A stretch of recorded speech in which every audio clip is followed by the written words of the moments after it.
Welcome to the Lend Academy podcast, episode number 192. This is your host, Peter Renton, founder of Lend Academy and co-founder of the Lend It Fintech Conference.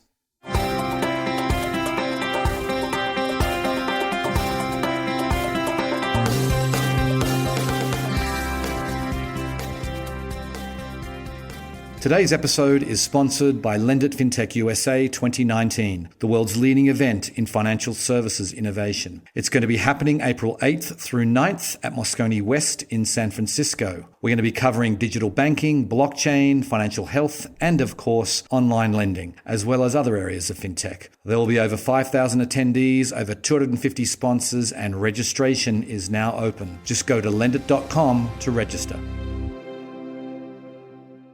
Today on the show, I'm delighted to welcome Douglas Merrill. He is the CEO and founder of ZestFinance.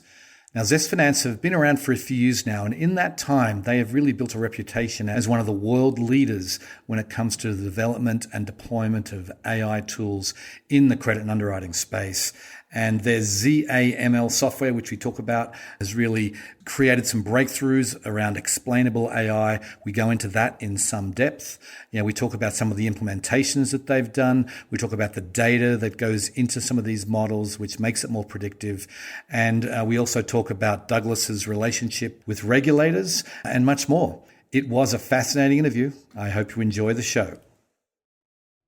Welcome to the podcast, Douglas. Thanks so much for having me.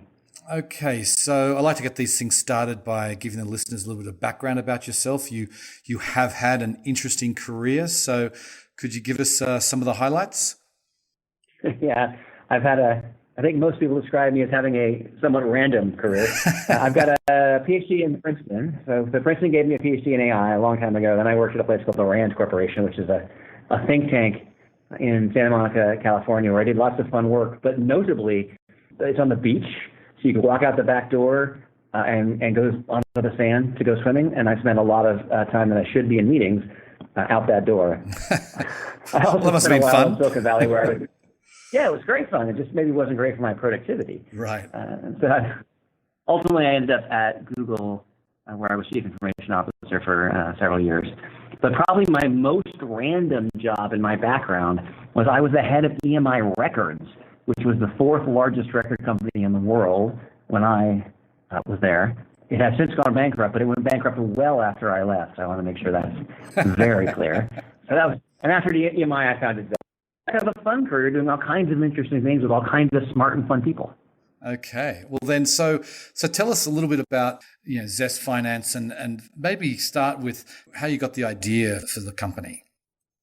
So I founded Zest in about 2009 or so with the mission to make fair and transparent credit available to everyone. And the operating idea was that credit underwriting was a sine qua non of modern life. And yet, about 80 million Americans either have no relationship with a bank or a poor relationship with a bank. 800 million Chinese are in the same situation. The numbers are similar for the EU and even more so for Africa. And I was interested in a world where so much has changed, even the last couple of years in technology particularly. How is it the case that underwriting hasn't changed since 1950? Mm-hmm. Before 1950, to get a loan, you basically would go to a bank and you sit across a big mahogany table from a man, and they were always men. And they were always men wearing blue suits and red ties. And you would say, hey, I want a loan. And that man would say, oh, you know what? My kids played basketball with your kids. You're a good person. I'll give you a loan. That works great unless your kids didn't play basketball with his kids, in which case you didn't get a loan. That's kind of unfair. Mm-hmm. Two gentlemen, one named Fair and one named Isaac, those names later come together as Fair Isaac, had a brilliant idea of using logistic regression and credit bureaus to come up with a standardized credit score. And that just changed the world. I think it's one of the most important innovations of the 20th century. And credit availability went up markedly, losses went down markedly. It created this amazing, amazing positive outcome. And I think everyone should thank FICO for the structure of the world today. But FICO has some weaknesses. Mm-hmm. And the primary weakness is in the math itself. Logistic regression works well if you have every piece of data that you need and it's all correct. In the event you have missing data or it's incorrect, logistic regression fails in a kind of an unpredictable manner. I believed, when I founded Zest, that the primary reason that 18 million Americans were having trouble getting credit is that in many cases, on their credit bureau, the information was either missing, this is sometimes called a thin file problem, or there were errors. And so some number of them were actually good credit, they just didn't have good FICO scores. And then we could use the math that we built at Google to do a better job of finding that. And that turns out to be true. Over the last 10 years, our clients have used our software to make material improvements in credit availability. This is not a ding against FICO. I still think FICO is the most important company in credit today, but I also think that lenders have more options because of machine learning. Right. Okay, so then I guess you started obviously doing this. This was before really anyone was really talking about machine learning, and certainly it wasn't top of mind of many people in the credit space. So how did you kind of start the company, and what I think I read somewhere that you actually made loans yourself initially. So tell us a little bit about those early days. Yeah, I mean, I think people who came out of the machine learning companies, so places like Google or Amazon, would have recognized my company as another ML company. So I feel like I came out with the notion that I wanted to build an ML company in credit. Mm-hmm. However, I needed to demonstrate to the world that made sense. So the way we did that is for a couple of years we actually made loans using our algorithmic structures and our tools, and they worked pretty well. And then we ultimately stopped. But the problem with being a lender is it's capitally insufficient. It takes a lot of capital, and the capital is expensive. And right. The reason the banks make loans is they have very cheap capital. So I didn't really want to do that long term. I did it long enough to demonstrate our tools.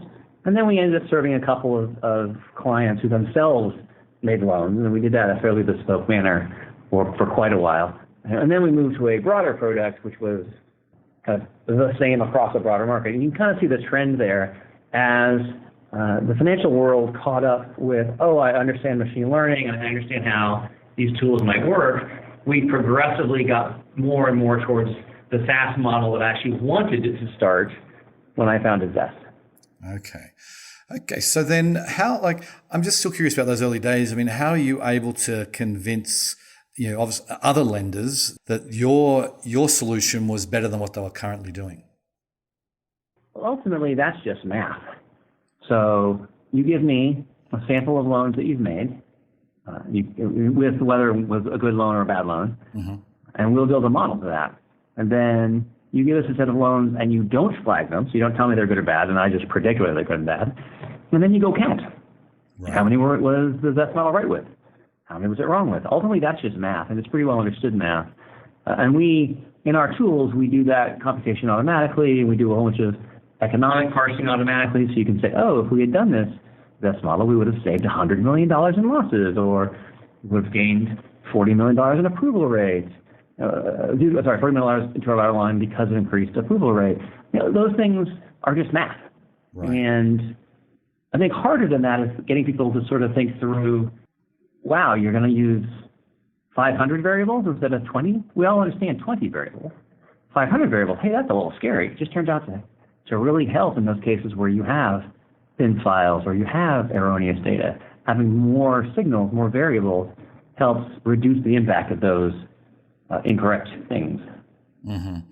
So then let's talk about that for a second. What are some of the data points that you're using today, or maybe even back then? What were the data points that you used? Or is it, maybe just give me some examples. I know it's just not just one data point. There's hundreds, as you say. But what are some of the examples of that you found really helped lift the performance of the model? So one of the things which is true when you have 500 signals is that really, really good signals still don't matter all that much, because every signal is worth 1/5 of 1%. Right. So a great signal is worth a very small amount. Early on, we discovered that people who put their name in all uppercase were substantially riskier than people who put their name in correct case. Mm-hmm. So, for example, if I put my name in capital D-O-U-G-L-A-S, I'm much higher risk than if I put capital D lowercase. Ouglas. I just misspelled my own name, which is fairly funny.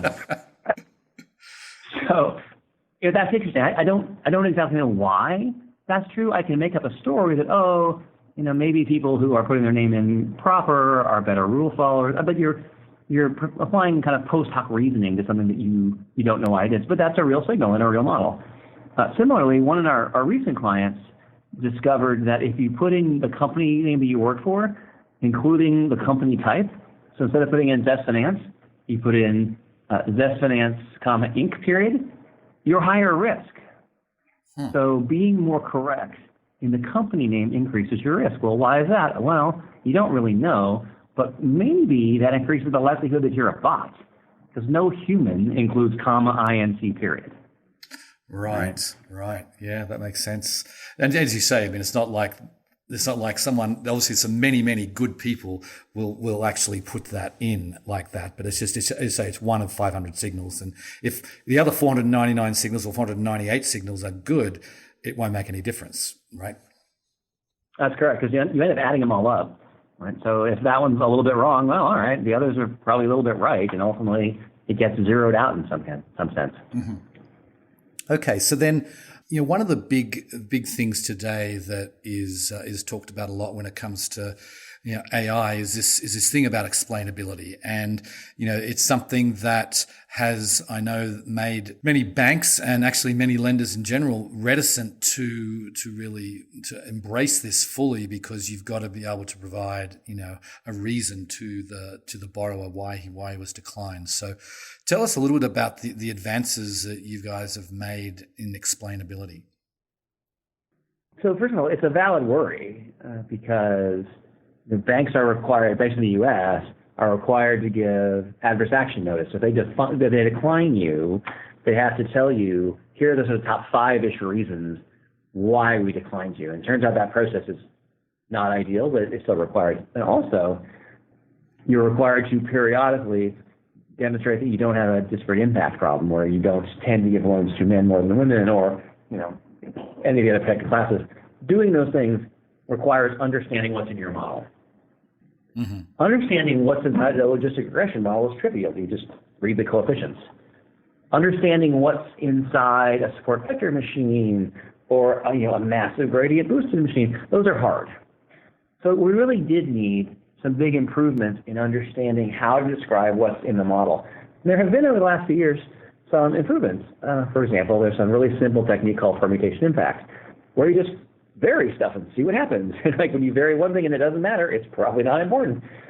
That turns out to be a pretty, gross view of the model. It doesn't have much kind of fine grained, and it's pretty hard just to run against big models. But that was a really big step forward, where someone realized, we can just pull on some strings and see what happens. Good insight. I think, though, increasingly the world is demanding a much finer grained understanding of what's in a model, because we're increasingly caring about implicit bias and other topics around there where you could, from a potentially regulatory problem and from a moral problem, back into something where you might be disadvantaging groups that you don't want to do. And that requires a more fine-grained approach. Our tools use a much more fine-grained approach, and there are some others that do as well. But ultimately, you need to be able to, you as a tool vendor, need to be able to look across the table at your financial services client and say, yes, I guarantee you will understand what's in your model, you'll understand how it works, and that will be able to work kind of within a real time. So let me give you an example of my real time. So there were two amazing basketball players kind of in the 1980s, one named Michael Jordan and one named Scottie Pippen. Mm-hmm. They played for the Chicago Bulls together. When they played for the Bulls together, they won 6 league championships. I think Michael Jordan got 3 or 4 MVPs. He was the shooting lead for many years. He was just a star on those teams. And so I often like to ask the people I'm speaking to, for a show of hands, who's a better player, Michael Jordan or Scottie Pippen? Nobody ever chooses Scottie. Mm-hmm. Poor guy gets no respect. But then if you look at what happens after they played together, it's kind of interesting. So after they play together, Michael Jordan goes to the Washington Wizards and proceeds to have 2 massively losing seasons where nothing good happens to the poor guy, and he retires. Scottie Pippen goes to the Trailblazers, where he proceeds to have 3 seasons where they make it to the finals every year. They don't win, but they make it a long way. And Pippen's got an MVP. Like Pippen has a great, he's got this great career. Now you got to ask the question, oh, hang on, who's better? Is it Scottie Pippen or Michael Jordan? It made a lot of sense in one context. The answer was obvious when they were together. In the other context, when they are apart, the answer is also obvious, but they're different. And really thinking through in a complicated machine learning model how to handle that difference is the core of the explainability problem. Okay. So then I guess, say more on that then. What, put it into a credit example that a customer can send an adverse action letter to their borrower declining them, but how does that sort of translate? So today when banks send adverse action letters or send these decline notices, they more or less take the reasons from one of the credit bureaus and they just sort of package them up into a physical letter and send it off. There's not always, some banks do a much more thoughtful job of this, but some banks, it's a little bit rote that whatever that credit bureau said, I'm just going to pass on. In machine learning, it's hard to figure out what those things should be, right? You've got 500 signals and they're all relatively unimportant. How do you find the 5 that are most important? And so that involves using the permutation impact idea, taking 500 signals and randomly permuting them against each other, which requires something called 500 factorial computations, which is a number larger than the number of atoms in the universe. It's a very hard problem to solve that way. But then you look at the ones that come to bubbles at the top to say, oh, if this number had been higher or that number had been lower, your score would have been high enough that we would have granted your loan, and then you've got the 5 approval reasons. The problem with that approach is that you don't have enough time to have more computations than there are atoms in the universe. Right. I mean, that's just hard. And where I come from, just hard is the problem you don't want to solve. So there are optimizations that you can do that yield both better fine-grained solutions and are more computationally tractable. But it's still the same core problem of how do you understand this high-level interactions between signals, between variables, to know which of the 5 that are most important. And it always comes back to the same question. But if you look at variables alone, i.e. you look at Scottie and Michael together, you see one picture of the world. If you look at variables together, like maybe not just signal 1, but signal 1 and 100 together, you get a different picture, i.e. when Scottie and Michael played apart. Our position is that you have to compute and use as many different what are called conjoint probabilities, or if you will, combinations, as you can to try and make the best possible list to borrowers of what they need to improve to get a loan in the future. Okay, so something that you would do is say, right, you don't just improve these 1-2 things, you maybe improve these 6 or 8 things because they're in combination. And I guess maybe that is part of what you're offering. And I want to get into this in a little bit, your Zest automated machine learning product, but is part of the output or part of the offering to be able to create these adverse action letters that make more sense, or that make sense based on what the borrower is able to or wants to actually hear? Yeah, that's a great question. So maybe first for clarity, I'll take a step back and say what do those animal tools actually offer, and then once we get through that, maybe it'll be a little easier to talk about. Yeah, sure. What does an adverse action thing look like? So there are basically 3 kinds of steps in modeling. There is the actual math itself. There is convincing yourself and those around you that the math is actually correct. And there is putting it into production where it lives for however long you are comfortable with it living. You can get from Zest, if you want, a modeling environment in which you build models. But you can also use your own modeling environment or any number of other tools out there. We do sell some AI, little probes, little kind of measuring things that pay attention to your model build. And we use that AI to help you do something which is super hard, which is convince your regulators of what you're doing and why you're doing it. And in that process, we build a model for you, an AI model to look at your AI model. They help you understand and build a model that for any individual applicant will yield the adverse action notices. You've got this AI running to look at AI, and the AI that is looking is what you ask for help when you deny an applicant. And then we build a bunch of technology when you put your model in production to use other kinds of AI to notice if your model is consistent and shaky. One of the things which is true about many large machine learning models in production is they're a little bit titchy. Their answers switch a little bit, and sometimes kind of for no reason they go running for a cliff and throw themselves off. And people who haven't run a lot of machine learning models might sometimes forget that. And your model runs off a cliff and crashes to the rocks below, and you're still counting on it giving you loans.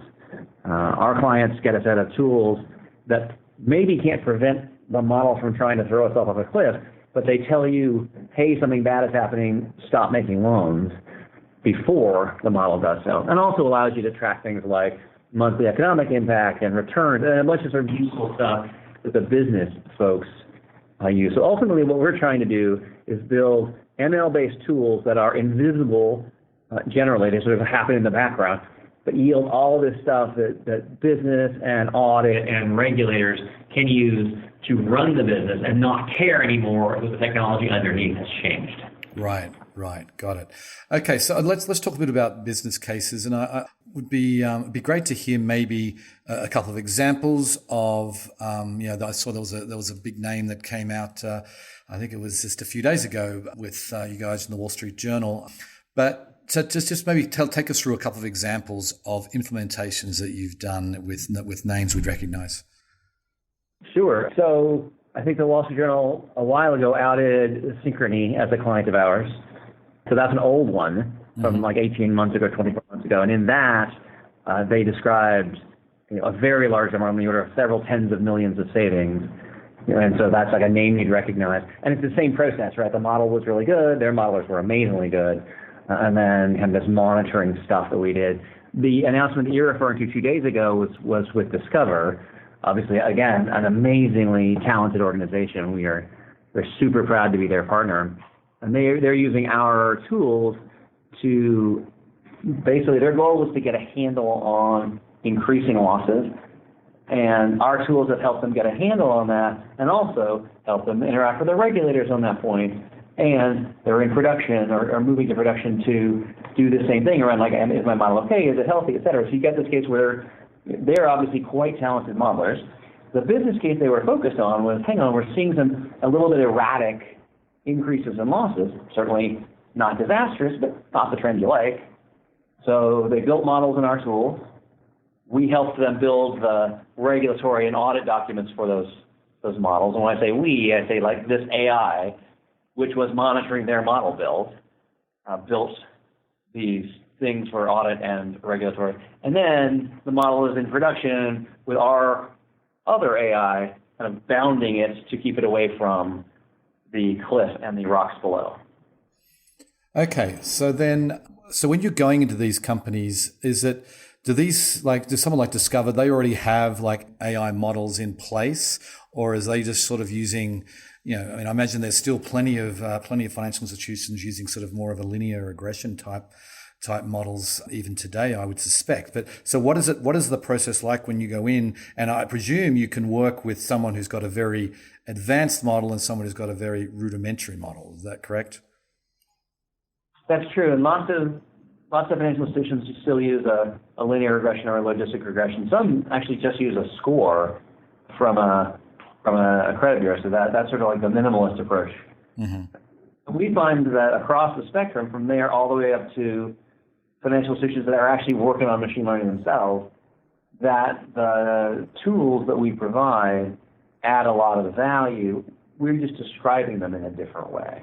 So if you're a financial institution that's just using a score, you don't have a lot of data lying around because you're just using a score. Right. And so you might not be able to build a model, or you might not be able to build a model day one because you don't have the data. So you might need to do what's called a retro and get data from a credit bureau, or you might need to do a testing plan to generate some future loans that allow a model to be built. So that might be a different process. If you are using a logistic regression, you've got data lying around. And some companies that use logistic regressions for underwriting also have other interesting data, like maybe they have phone call data, maybe they have collections data that isn't currently being used in underwriting because it's very hard to use that data in underwriting. But machine learning models and the models that people build with our tools can use that kind of data. And so for those folks, we might say, yep, give us your underwriting data, and oh, by the way, let's get some of this data over here from from collections, let's get some over here from call data, and let's use all that stuff to build a model, which gets us a bunch more information, a bunch more signals, the models are better. And finally, the organizations that are building ML models today also have really, really rich sets of data, and sometimes they've got kind of data lying around that isn't used yet, et cetera. And where our tools add value is helping them get that out of the research lab through the regulatory folks and into production. So if you think about it, we're sort of adding 3 different kinds of value, which map roughly to the 3 parts of our software. Mm-hmm. Okay, so then just on that, so someone comes to you and they're just using a FICO score and that's pretty much it. So you don't have like an off-the-shelf model that you can provide them, or do you? You said they need to go out and sort of get data from credit bureaus, whatever, so you can build the model. So you don't have something off the shelf that you can just provide them? No, we don't provide generic scores. It's one of the powers of places like FICO that they have these really pretty generic scores. We don't have generic scores, we don't have generic models. What we have is a set of tools to help financial institutions move into the machine learning future. Right. Where presumably they're going to use scores from great places, but they're also going to have more complicated models around those scores. So then are you finding more and more institutions already have decent machine learning models in place that you can certainly improve upon, but they're already doing things that are reasonably well, or is in the finance space are that people still pretty backward for the most part? I think almost all banks have at least one person or one group doing research on machine learning, but they're mostly focused on the math today, and so getting from that research to production is quite hard. Yeah. That said, a huge number of financial institutions have high-quality fraud institutions, like notably FICO's Falcon, which are machine learning products. They just don't look like it to the bank. So in the underwriting space, there has been not a lot of progress in figuring out how to get the mathematics from the laboratory all the way into production. Right. Yeah, that makes sense. So, you see there's a lot of partnerships now that are going on between, banks and fintech, platforms, whether, you've got Avant or Amount now they've announced a couple of decent sized banks that they're working with. There's obviously Upstart and others that are coming in as well. How do you sort of play into this shift that we're seeing between, fintechs and banks with the partnership model that we're seeing? So I think it's important to differentiate kind of a white label kind of approach with a tools-based approach, right? So you look at what some of the great partnerships have been, and both Avant and Upstart are both really great companies. Obviously, Upstart founded by Dave Gerard, who I was privileged to work with at Google for many years. So those guys tend to focus more on a white label approach. Just, hey, come over here, write me a check, and I will put up an underwriting engine for you. And that serves certain kinds of needs extremely well. That's not what we do. What we do is give you the tools to build your own models. So in some sense, if you want to think about it in, aphorism terms, a white label partnership is I'm giving you a fish. What we do is we're teaching you how to fish. Each one has really big advantages and really big disadvantages. We've proposed that we want to create organization development, organization growth on the side of the financial institution, and we think the way to do that is actually to provide tools. Now we have to provide training and support and a bunch of other stuff as well, which is the downside, but that's why we've chosen the way we've done deals. So our partnerships don't look like the kind of the white label deals that you've seen a lot in the press. Right, got it. So we're almost out of time, but a couple of things I want to hit on before I let you go. I'm curious about how you interface with the regulators. A lot of there was certainly a lot of attention was paid when Upstart got their no action letter from the CFPB, because that sort of was the first movement by a regulator sort of saying that, hey, we're interested in actually, exploring and accepting some of these new changes. But some of the things that you're talking about, I'm curious, which it seems like it's beyond some of the things what the no action letter talked about. So tell us about your relationship with regulators, how you're engaging with them. So we spend a lot of time with the regulators because ultimately our clients need assurance that the regulators understand. And I've done things like I've done machine learning training for all the members of the CFPB. I did ML training for the examiners of the OCC, same in the Fed, the same in the FDIC. So I spent a lot of time with the regulators.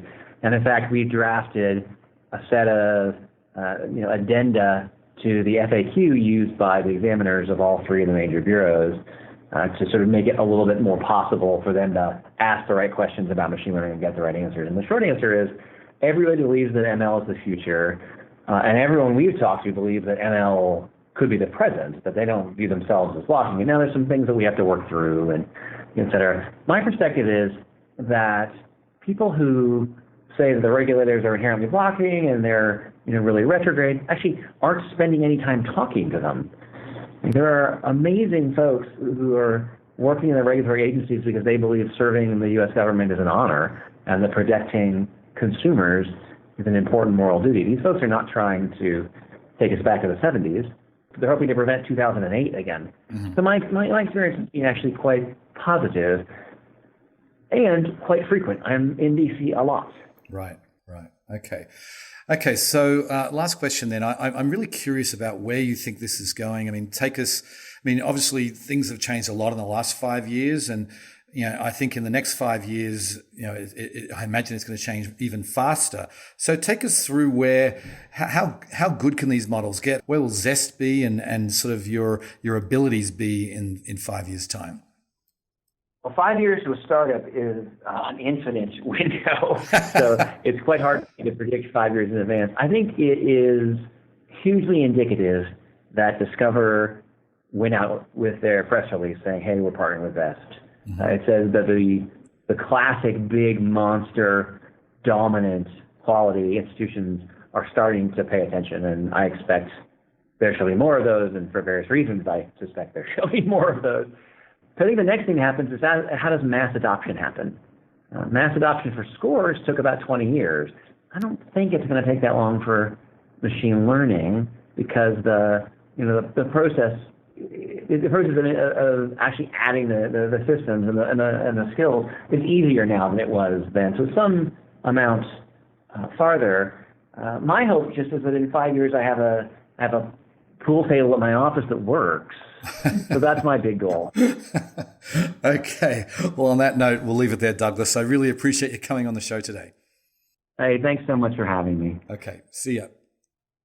I think most people in credit today recognize the importance of, AI tools and how it can really help increase loan performance. It can help expand the credit box and, can bring credit to more creditworthy individuals. And it's a testimony, I think, to the work that Douglas and his team have done at ZestFinance, that they're able to bring in such, large financial institutions such as Discover.